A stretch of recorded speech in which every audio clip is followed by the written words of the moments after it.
আসসালামু আলাইকুম। আমন্ত্রণ বাংলা ভিশন সংবাদে আপনাদের সাথে আছি আমি ফারজানা কুমি। আজ জাতিসংঘের ৭৯তম অধিবেশনের মূল পর্বে ভাষণ দেবেন প্রফেসর ডক্টর মোহাম্মদ ইউনূস। বাংলাদেশ সময় রাত ৯:৩০ থেকে ১০টার মধ্যে তার ভাষণ দেওয়ার কথা রয়েছে। দেশের অন্তর্বর্তী সরকারের প্রধান হিসেবে জাতিসংঘে ডক্টর ইউনূসের এটিই প্রথম ভাষণ। জানা গেছে, ভাষণে বাংলাদেশে সম্প্রতি ঘটে যাওয়া জুলাই বিপ্লব ছাড়াও দেশের সার্বিক পরিস্থিতি ও তার সরকারের নেয়া আগাম কর্মসূচি ও বিশ্ব পরিস্থিতি তুলে ধরবেন।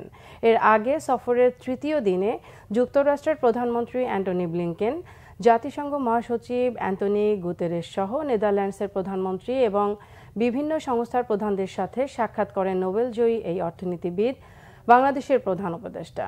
বিস্তারিত জানাচ্ছেন মামুন আবদুল্লাহ। জাতিসংঘ সফরের প্রথম দিন থেকেই ব্যস্ত শিডিউলে সময় পার করছেন বাংলাদেশের অন্তর্বর্তীকালীন সরকারের প্রধান উপদেষ্টা প্রফেসর ডক্টর মোহাম্মদ ইউনূস। তাই তো জাতিসংঘ ভবনের অদূরেই অবস্থিত ম্যানহাটনের বিলাসবহুল হায়াত গ্র্যান্ড সেন্ট্রাল নিউ ইয়র্ক হোটেলটি যেন প্রধান উপদেষ্টার মিনি কার্যালয়ে পরিণত হয়েছে। বলা যায়, তিনি এলেন এবং জয় করলেন। সফরের তৃতীয় দিন বৃহস্পতিবার ডক্টর ইউনূসের উল্লেখযোগ্য কর্মসূচির মধ্যে ছিল যুক্তরাষ্ট্রের পররাষ্ট্রমন্ত্রী অ্যান্টনি ব্লিনকেনের সাথে সাক্ষাৎ। একই সাথে দেশটির শীর্ষস্থানীয় বার্তা সংস্থা সিএনএস এর সাথে সাক্ষাৎ। যোগ দেন ফোর্বস ম্যাগাজিন আয়োজিত ইভেন্টেও। একই সাথে এদিন যোগ দেন US Bangladesh business council and BSIU এর অনুষ্ঠানেও। এদিন জাতিসংঘ মহাসচিব অ্যান্টনি গুতেরেস, নেদারল্যান্ডসের প্রধানমন্ত্রী ডিক স্ক্রফ, আন্তর্জাতিক অপরাধ ট্রাইব্যুনাল আইসিসির প্রসিকিউটর করিম এ খান, জাতিসংঘ রিফিউজি বিষয়ক high commissioner Filippo Grandi, US senator Dick Durbin, আইওএল-এর director general Gilbert N Houngbo, ইউএনডিপির অ্যাডমিনিস্ট্রেটর অচিম স্ট্রেইনার ছাড়াও বিশিষ্ট ব্যক্তিবর্গের সাথে নৈশভোজে যোগ দেন। অপরদিকে নিউ ইয়র্কে অন্তর্বর্তী সরকারের প্রধান উপদেষ্টার নাগরিক সংবর্ধনা অনুষ্ঠান বাতিল হওয়ায় ক্ষোভ বিরাজ করছে প্রবাসীদের মাঝে। প্রফেসর ডক্টর ইউনূস জাতিসংঘ অধিবেশনের মূল কাজটি করবেন আজ। নিউ ইয়র্ক সময় সকাল 10:30 থেকে 11টার মধ্যে মূল মঞ্চে তার ভাষণ দেওয়ার কথা রয়েছে। ভাষণে বিশ্ব পরিস্থিতির পাশাপাশি বাংলাদেশে ঘটে যাওয়া সম্প্রতি জুলাই বিপ্লব নিয়েও কথা বলবেন বলে জানা গেছে। একই সাথে তার সরকারের নেয়া রোডম্যাপও জানাতে পারেন বিশ্ববাসীকে। শুক্রবার জাতিসংঘের মূল মঞ্চে ভাষণ দেয়া ছাড়াও সাক্ষাৎ হবে মালদ্বীপের প্রেসিডেন্ট মোহাম্মদ মইজ্জুর সাথে। একই সাথে বাংলাদেশি বিনিয়োগকারীদের সাথে বৈঠক সহ অন্যান্য কর্মসূচিতে অংশ নিয়ে এদিন রাতেই দেশের উদ্দেশ্যে নিউ ইয়র্ক ত্যাগ করার কথা রয়েছে অন্তর্বর্তীকালীন সরকার প্রধান ডক্টর মোহাম্মদ ইউনূসের।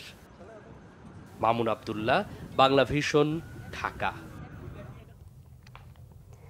শেখ হাসিনা সরকারের আমলে কারাবরণ ও জুলুম নির্যাতনের শিকার হওয়া দৈনিক আমার দেশ পত্রিকার সম্পাদক মজলুম সাংবাদিক মাহমুদুর রহমান দেশে ফিরেছেন। বিমানবন্দরে তাকে স্বাগত জানান সাংবাদিক নেতৃবৃন্দ সহ হাজারো ছাত্র জনতা। তাদের উদ্দেশ্যে মাহমুদুর রহমান বলেন, পরাজিত শক্তি বিদেশে বসে বিপ্লব নস্যাতে ষড়যন্ত্র করেছে, ঐক্য ধরে রাখার আহ্বান জানান তিনি। আজ সকাল 9টার দিকে ঢাকার হজরত শাহজালাল আন্তর্জাতিক বিমানবন্দরে পৌঁছান তিনি। শেখ হাসিনার সরকারের সময় সাংবাদিক মাহমুদুর রহমানের বিরুদ্ধে সারা দেশে 124টি মামলা হয়েছিল। 2010 সালের জুনে প্রথম দফায় আমার দেশ পত্রিকা বন্ধ করা সহ সম্পাদক মাহমুদুর রহমানকে আটক করা হয়। দ্বিতীয় দফায় 2013 সালের 11 এপ্রিল আমার দেশ বন্ধ করে মাহমুদুর রহমানের বিরুদ্ধে দেয়া হয় বিভিন্ন মামলা। রিমান্ডে নিয়ে চালানো হয় অমানবিক নির্যাতন। পরবর্তীতে এক মামলায় মাহমুদুর রহমান এবং তার স্ত্রীকে 7 বছর কারাদণ্ড দেন আদালত। এরপরই তাকে দেশ ছাড়তে বাধ্য করে তৎকালীন সরকার। এখনও সংস্কার হয়নি সাতক্ষীরার বেতনা নদীর বেড়িবাঁধ। প্লাবিত হচ্ছে নতুন নতুন এলাকা, পানিবন্দী হাজার হাজার পরিবার। টানা বৃষ্টি আর বাঁধ ভাঙার কারণে জেলায় ক্ষতি মৎস্য খাতে 600 কোটি আর ফসলে প্রায় 10 কোটি টাকা। জলাবদ্ধতায় চরম দুর্ভোগে হাজারো পরিবার। সাতক্ষীরা প্রতিনিধি আসাদুজ্জামান আসাদের তথ্য ও ছবিতে ডেস্ক রিপোর্ট। এখনো ভাঙা বাঁধ দিয়ে এভাবেই পানি ঢুকছে লোকালয়ে। কয়েকদিনের টানা বৃষ্টিতে সাতক্ষীরা সদর উপজেলার বিনেরপোতা এলাকায় বেতনা নদীর বেড়িবাঁধ ভেঙে যায় প্রায় 30 ফুট। এতে জেলার 5788টি মৎস্যঘের ও 344টি পুকুর তলিয়ে যায়। মৎস্য বিভাগ বলছে এতে ক্ষতির পরিমাণ প্রায় 600 কোটি টাকা। আর কৃষি সম্প্রসারণ অধিদপ্তর বলছে জেলায় 5000 হেক্টর জমির আমন ধান ও 3000 হেক্টর জমির সবজি নষ্ট হয়েছে, ক্ষতি প্রায় 10 কোটি টাকা। 50 লক্ষ টাকা আমি নিজে ক্ষতিগ্রস্ত। তারপরে টমেটো, আমার 16-17 বিঘি সম্পত্তি টমেটো ছিল, সেই সম্পত্তি টমেটোগুলো সব বিনষ্ট, ধান নষ্ট, আম বাগান নষ্ট, কুল নষ্ট। ক্ষতিগ্রস্ত তালিকা তৈরি করে আমরা ঊর্ধ্বতন কর্তৃপক্ষকে জানিয়ে সামনে যে রবি মৌসুম আসতেছে, এই রবি মৌসুমে কৃষক যেন তাদের ক্ষতিটা পুষিয়ে নিতে পারে সেই লক্ষ্যে আমরা কাজ করে যাচ্ছি। চাষিদেরকে আবার নতুন করে আশার আলো সঞ্চালন করতে হয়, তো স্বল্প সুদে এবং অতি সহজে ব্যাংক লোন ব্যবস্থা গ্রহণ করা যদি যায়, অথবা সরকারিভাবে যদি প্রণোদনার ব্যবস্থা করা যায়, তাহলে চাষিরা হয়তো ঘুরে দাঁড়াবে। এদিকে জলাবদ্ধতা পৌর এলাকার নিম্নাঞ্চলের অভিশাপ হয়ে দাঁড়িয়েছে। ভোগান্তির জন্য অপরিকল্পিত মৎস্য ঘের করা আর ড্রেনেজ ব্যবস্থা না থাকাকে দুষছেন পানিবন্দীরা। ছেলেপিলে স্কুল পাঠশালায় যেতে পারতেছে না, এই ভোগান্তি পানি সরানোর ব্যবস্থা না করলে তো আমরা বাঁচবো কি করে? যদি একটা মানুষ অসুস্থ হয় তাহলে আমাদের ভেলা করে নিয়ে জানার আর ঘাড়ে করে নিয়ে জানার কোনো পথ নেই। রান্দি খাবো তাও কোনো পরিস্থিতি নেই, এই যে এলাকায় একটা ড্রেন হবে তাও কোনো ব্যবস্থা নেই, তাহলে আমরা বাঁচবো কি করে? না খেয়ে থাকবো তাও ভালো, আমার পানি সরাতে চাই। এই বাচ্চা কাচ্চা মারবে, এই ঘাপা ছাড়া অসাধু ঘের ব্যবসার কারণে পানির নিষ্কাশন হয় না।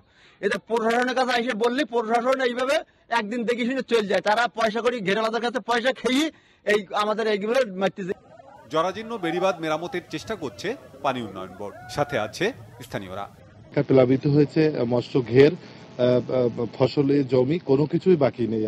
আর যদি এই পানি অতি দ্রুত বন্ধ না করা হয় তাহলে আমাদের আর মাথা গোঁজার ঠাইটুকু আর থাকবে না। যা ক্ষতি হয়েছে মানুষের অত্যন্ত বিশেষ বহুত ক্ষতি, এই ক্ষতি 5 বছরে পোষাবে না। পানি উন্নয়ন বোর্ড ঠিক সময় মতন যদি কাজ এখানে করতো তাহলে এই বাঁধটা ভেঙতো না। জলাবদ্ধতা নিরসনে অবৈধ মৎস্য ঘের উচ্ছেদ করা হবে জানিয়েছেন জেলা প্রশাসক। কোথায় কোন ঘের মানে বেদক হলে সরকারি জায়গা বা খাল ভরাট করে যে মুখ বন্ধ করে আছে তালিকা দেওয়ার জন্য আমরা দ্রুত এটা আমরা ব্যবস্থা নেব। এবং কোনো কোনো জায়গায় আমরা দেখেছি যে এরকম করে রোডসের জায়গা লিজ নিয়ে মানে বিধি বহির্ভূতভাবে যে খালের জায়গা ভরাট করে তেলের পাম্প এগুলি বসেছে, আমরা সেটা উচ্ছেদের জন্য আজকে আমি নির্দেশ দিয়েছি। জলাবদ্ধতার অভিশাপ থেকে মুক্তি চায় ভুক্তভোগীরা। বাংলাভিশন নিউজ। এই ছিল এখনকার মতো। পরের সংবাদ বেলা 12টায় দেখার আমন্ত্রণ রইল। এছাড়া বাংলা ভিশন সংবাদ ও সংবাদ সংশ্লিষ্ট অনুষ্ঠান দেখতে ভিজিট করুন www.bbnews24.com ও facebook.com/banglavisionnews এবং সাবস্ক্রাইব করুন youtube.com/banglavisionnews। এতক্ষণ সাথে থাকার জন্য ধন্যবাদ সবাইকে।